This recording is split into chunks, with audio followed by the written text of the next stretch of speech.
Hi, I'm Greg Schaefer, and welcome to the virtual CISO moment. I've got Chris Bedel with me this morning. He's president and CEO of Bedel Security. Chris, how you doing this morning? I'm great, Greg. How Well, are thank you. you? I'm doing awesome. Thank you. Thank you so much for joining us today. I'd like to hear a little bit about you.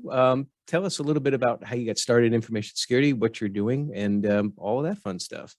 Yeah, absolutely. So it's, a question like this is kind of interesting. How far back do you go? Because I think we all have our own path that, you can even kind of like go, okay, well, back way back then, I'd even kind of thought about. But for me, it really started. I had been in IT in my career.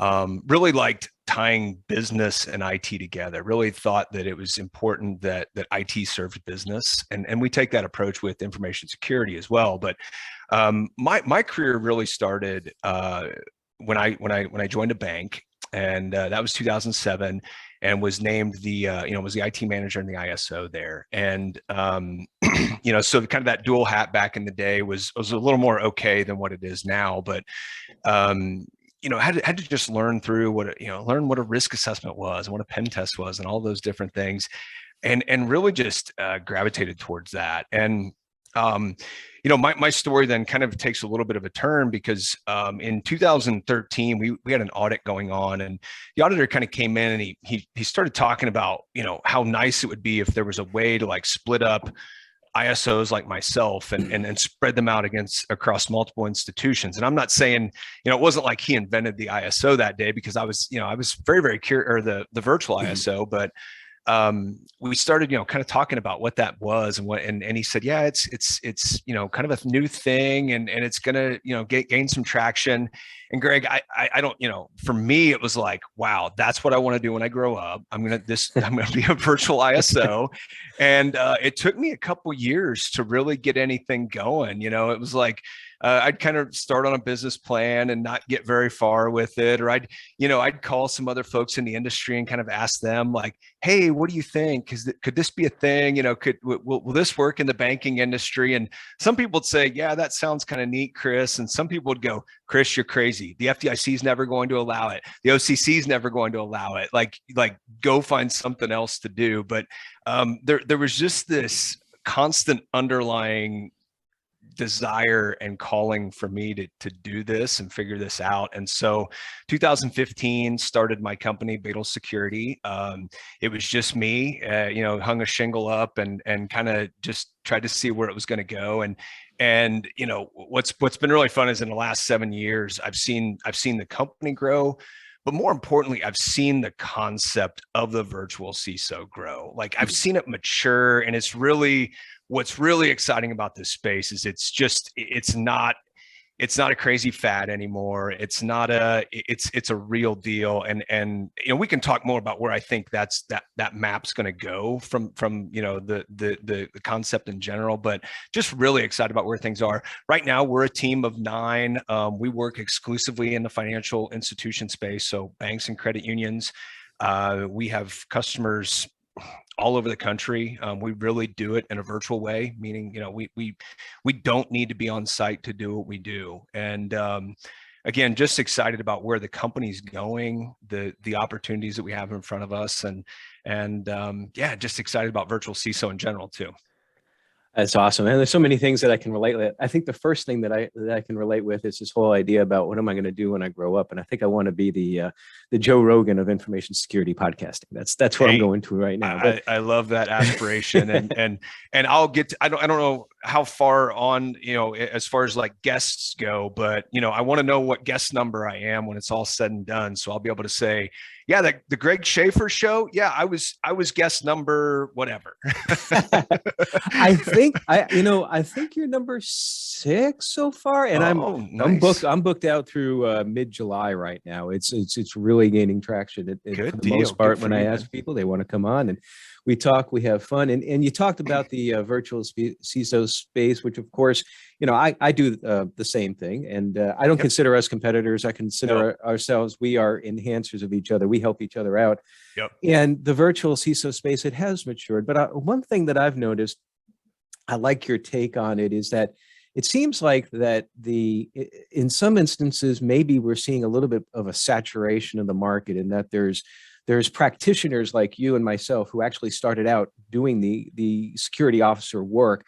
And then you have MSPs that have, and I don't want to make this sound negative, but some MSPs will offer what they call virtual CISO or virtual ISO services, but they're really providing a more like an IT security manager type thing that's more technology faced. That's kind of what I'm starting to see. And I kind of try to evangelize about that, but I'm wondering what your thoughts are. Are you seeing something similar, or am I just out in left field? Yeah, it's, I mean, you're spot on, Greg. And I think you and I take a very similar approach that, the role should be much more executive based. It should be strategy, it should be oversight, it should be governance. It should be driving much more than just at a control level, which, like as you're describing, we see. I think it's an easy space for folks to try to get into. You know what I mean? I think it's I'm not saying it's easy to do well. I mean, you and I both know the challenges of doing it well, and there's a difference there. I think it's real easy for someone to go, hey, we've got so and so in house. They've got a few extra hours every month that, let's just say we're virtual CISOs and go in and do this. And my only fear, I believe that we will go through just like any new industry. You go through okay, like it starts up and you have a few that are saying, yeah, we're crazy enough to try this thing. And then everybody else says, okay, we're going to throw our hat in the ring too. Eventually, though, you go through a consolidation where things start to happen, where you say, yeah, these are the ones that do it well. These are the ones that don't do it so well. And I don't know when that's going to happen, but I think we'll see that within the virtual CISO space as well, where folks are going to start saying, it doesn't make sense for us to be here because we're not as good as the ones that are focused on it. I'm convinced that'll happen, but my fear, the only fear I have with any of it is I don't want someone to try a mediocre vCISO service and then get a bad taste in their mouth and think, yeah, that doesn't work. Like that's the only thing I don't want to have happen with those types of experiences. And I don't know that I've really run into one yet where I've seen that, but that's a little bit of the risk of someone getting into it that maybe doesn't do it the right way. Yeah, I agree with everything you said. And especially I think that there is going to be sort of a leveling out. I think that one of the drivers now is compliance, which of course, we say in InfoSec compliance is not security. And I kind of bristle at the idea of people thinking otherwise, that, ooh, if I just do compliance and then that's fine, I can check the box on this. And that might be some of the driver for maybe we'll call it virtual CISO light or something like that.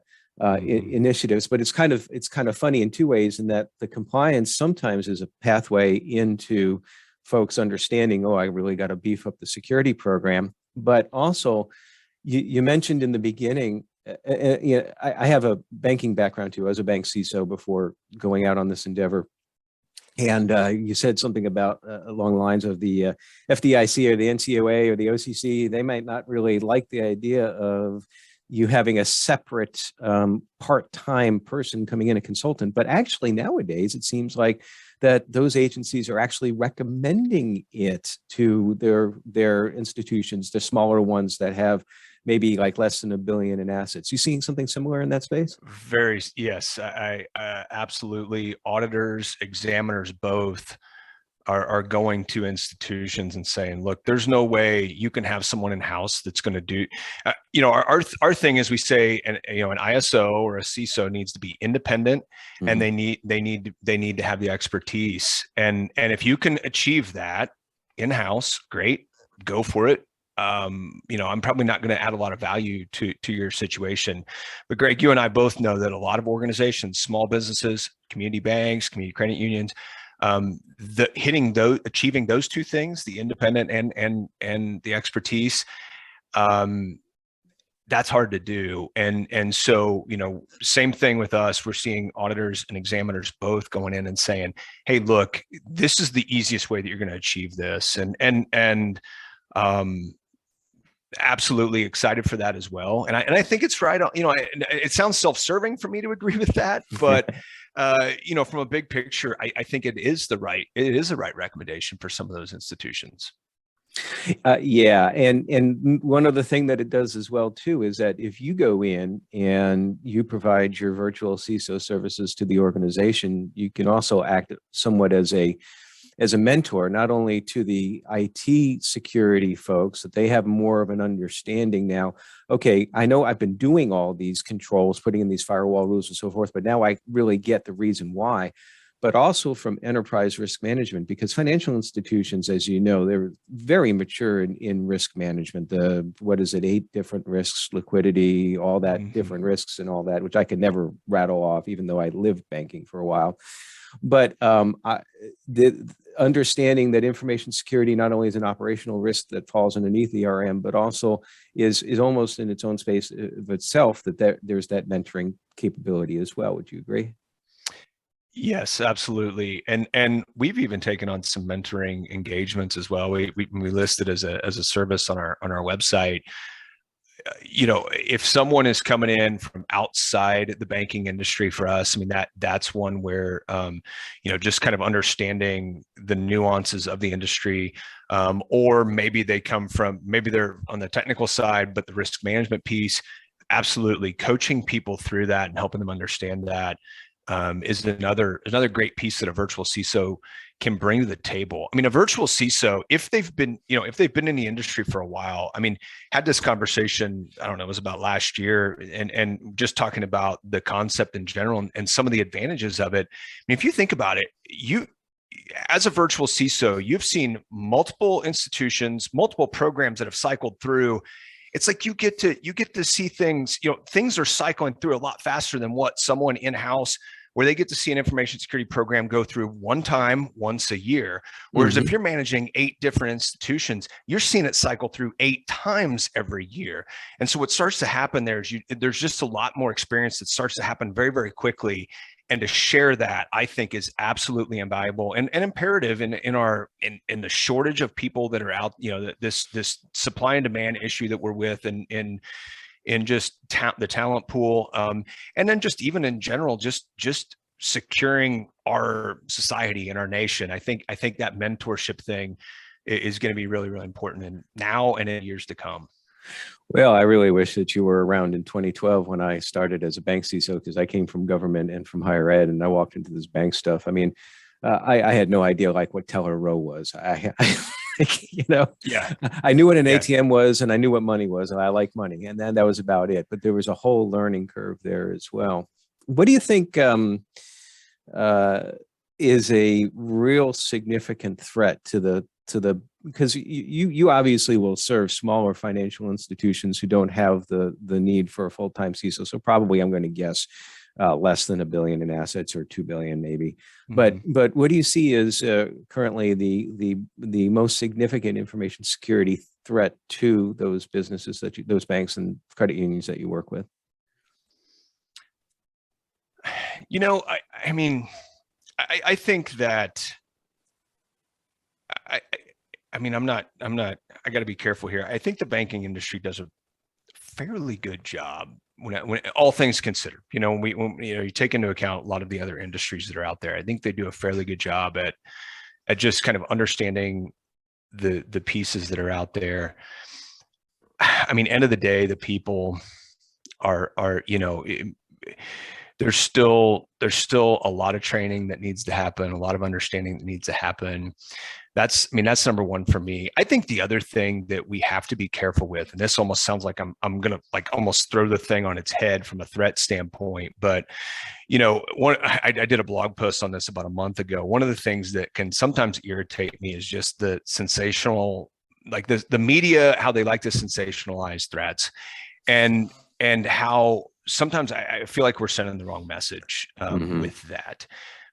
It's almost like this message of like, well, it's like kind of the hot topic for the minute, and then when it dies down, I don't know, we're not playing the long game when we do that. Like, we get very, very short-sighted, and we want to say, oh, this is the thing, this is the thing, this is the thing, and the reality of it is that threat was there 6 months ago, and no one was making a big deal about it. And we have to plan. We have to think big picture when it comes to how we're managing threats, threat intelligence. If we want to go sound the alarm every time something comes up, what we're going to do is people are just going to stop. The sky is falling. The sky is falling. Like, okay, no big deal. I think we have to be really, really careful before when we have things like that happen. But for me, the big thing is, and we sit in on board meeting, boards of directors that ask us about, hey, what about the Russian, Ukraine thing, and what should we be doing? And my response to those folks are, we should be building a solid information security program that's able to handle a wide variety of threats, so that we're kind of just more aware, raising awareness when something like that comes up, instead of saying, oh, we need to go build a program. Like that's and again, I think most banks are in that place, but I think I think we just have to be careful with kind of that I don't know, overdoing some of our threat, sounding the alarm as much as we do. Yeah, almost where if you had a competent security program in place, then when just kind of like if your health is relatively good, you take care of yourself, you eat right, you work out, when you do get an illness or something, it doesn't affect you as bad as if you weren't taking care of your health, that sort of thing. Information security health is the way I like to refer to it. And that's sort of one of those touch points with me as far as the marketing of threat du jour, if you will. I remember, you remember Heartbleed? It's like, oh yeah, and they came out a logo. If it has its own icon, it's probably overblown. Yeah. Yeah. I don't know, but they have good marketing folks out there, I guess. Well, I guess so. Yeah. Well, with all this stuff, I mean, obviously information security can be a very stressful environment. And I know that there are ways people decompress. And this is one of the more fascinating things I like to hear from folks. What do you do to decompress and step away from information security to regenerate your mind and your enthusiasm? Yep. Great question. And extremely important. I agree with you 100%. I think information security, but also, as a business leader, you both of them can kind of suck you in, and you can be sitting there looking at your laptop still at 9:30 at night, and wheels turning kind of situation. But for me, daily habits, I like to pray and meditate daily. Find that to be very, very helpful. Journaling, try to do some form of physical exercise every single day. So those daily habits are really, really important. Big picture though, my family and I, we like to travel. We have a camper. In fact, we're planning a trip out to out west, kind of do the Yellowstone, Tetons, Rocky Mountain National Park in a camper. So lots and lots of planning has to go with that. But I love that. I love just being with my family and getting out into nature. So excited about that. So completely random, unknown Cliff Clavin fact. When you go to the Tetons and you're there on Mormon Row, that is where they filmed the Rocky IV Siberia training montage. And one time when I was out we actually used to stay at a cabin on Mormon Row. They don't have that anymore. The national park bought it, but I was convinced that I have got to find, and I had my phone and I'm looking at the video, looking at like the Grand Teton and trying to coordinate it with the butte that's there. Can't remember the name of that. Bear tail butte, something like that. Anyway, found exactly where they had built that cabin where he was chopping wood and pushing Paulie up on the I love that movie, by the way, too. Like I was a total Rocky junkie as a kid. So. Oh yeah. I mean, where he's flying into to Jackson Hole Airport and all that, and he's climbing up like one of the Tetons. Well, that's what I'm here for. Absolute stupid trivia. It's never used anywhere else. I'm going to be telling my kids, they're going to be like, What's Rocky IV? Yeah. You mean that old guy who's in the Expendables? Oh wow. Yeah. Okay, I understand that. Well, very good. So future plans. I mean, do you want to be Joe Rogan 2.0? Because I can step aside if you want. I think you could do it. No. But, what are your future plans? Yeah, I'll be a guest whenever you want me to be. But no, not gonna be Joe Rogan 2.0. No, I for right now, it's just continuing to grow the business. I mean, our intention is just to get it to a spot where it is a business that's ready to serve as many banks and credit unions as want the help. I mean, that's really our goal, and just to continue to grow that, continue to mature the virtual CISO, just how we deliver it, what we're doing with it. And gosh, that's my foreseeable future right now. I'm really enjoying what we're doing. Not even just the service, but just running a business is really, really fun. So I don't see any stop to that anytime soon. Awesome. Well, Chris, I appreciate your time here this morning, or whenever, some people might be watching in the afternoon, but I appreciate your time. That's bedelsecurity.com. If you're in a financial institution in particular and you're looking for a good virtual CISO, go check them out. And for everybody else, stay secure.